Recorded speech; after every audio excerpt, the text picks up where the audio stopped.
Hi, my name is Susie, and now that you've made masa, it's time to make some tortillas. You know, tortillas was one of the major staple foods on the rancho at that time, and at noon, they would make their main meal, which usually consisted of a meat stew, vegetables, grilled vegetables, and often beans. And quite often there weren't utensils to eat that with, so they would use their tortillas. Now today we're going to start by making our tortilla with a masa ball.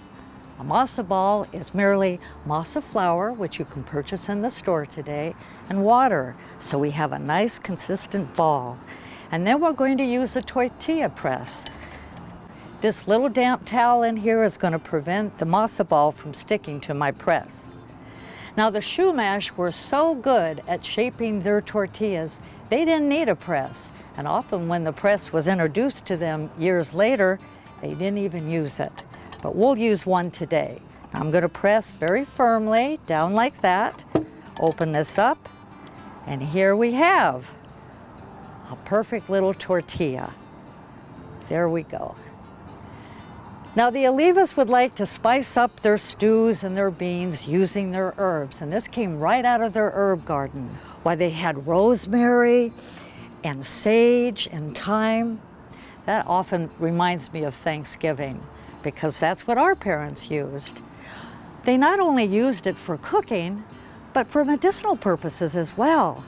Why, they could use their mint and their chamomile for upset tummies. And lavender, which is my favorite, they would dry it and it would taste really good in teas. They also used it in their clothing where they stored it in the trunks, and that made their clothes smell good. They also put it in the soaps they made. So they had a spice rack and a medicine cabinet growing right in their garden. Well, we're going to take these tortillas now. They're ready to be put right on the open grill, and we'll cook them up for you. Now that our tortillas are ready, we can put them on the open fire. And while our tortillas are cooking, we could get started on our tour of the downstairs room of the house.